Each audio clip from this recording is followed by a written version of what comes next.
Lee stars opposite Peter Cushing as Sir Henry Baskerville in the classic 1959 reimagining of Sherlock Holmes, which airs at 4:55 p.m. on Film 4.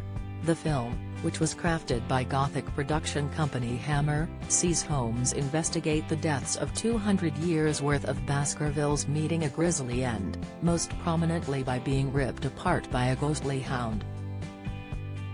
Lee's character is the last line of Baskerville, and his friend Dr. Mortimer believes Holmes is the only man able to save him from an untimely death.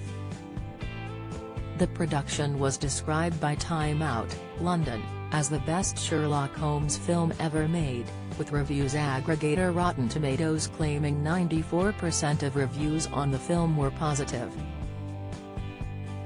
The London-born legend starred in a wealth of films throughout his career, taking on roles in major franchises such as Star Wars and Lord of the Rings, as well as playing Dracula a remarkable 9 times. When he passed away in 2015, now Leveling Up secretary Mr. Gove, who was serving as Justice Secretary at the time, described Lee's character, and what it was like to star in a film alongside him. In an unexpected departure from politics, Mr. Gove played a minor role in the 1995 film A Feast at Midnight with Lee, and had the chance to get to know a little bit about the man behind the legend. To begin with, Mr. Gove noted how prior to Lee's career on set, he was a prominent figure during World War II.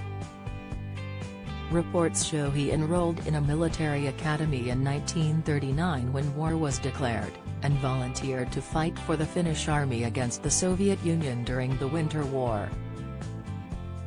Mr. Gove wrote following Lee's death at 93 in the Daily Mail, "He was quiet and serious, formidably well-informed and intellectually curious.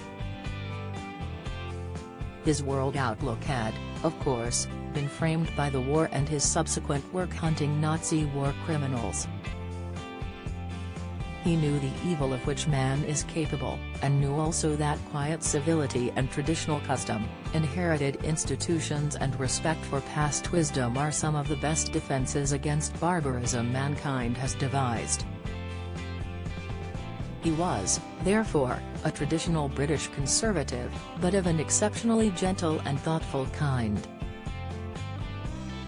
Mr. Gove, who would go on to become a key figure in the fight for Brexit, also discussed Lee's Eurosceptic tendencies, as a result of his family's own upbringing.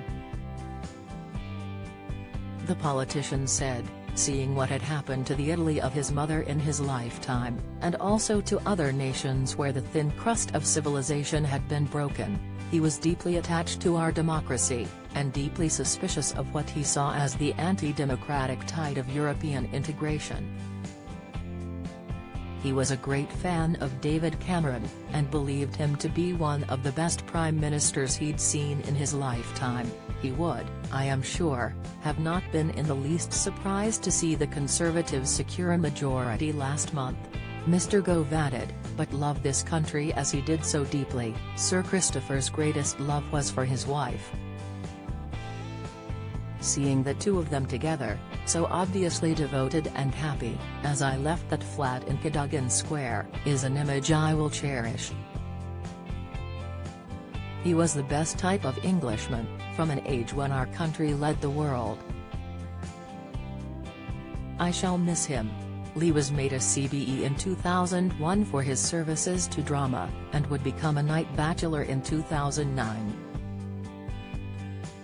His work was also recognized by the French government, which gave him the honor of being a Commander of Ordre des Arts et des Lettres in 2011. He was knighted by Prince Charles, and reflected on the revival his career enjoyed in the noughties.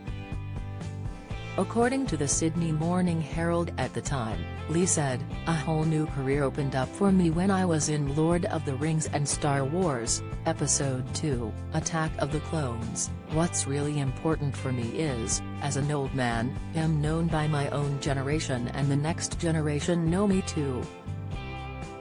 Lee also discussed how he had originally been concerned that his roles would only ever be found in horror, something which changed in the late 50s with his role as Holmes. He added, "Since then I've never been typecast, although I've played a lot of bad guys. There's more scope than being the man in the white hat." The Hound of the Baskervilles airs today from 4:55 p.m. on Film 4.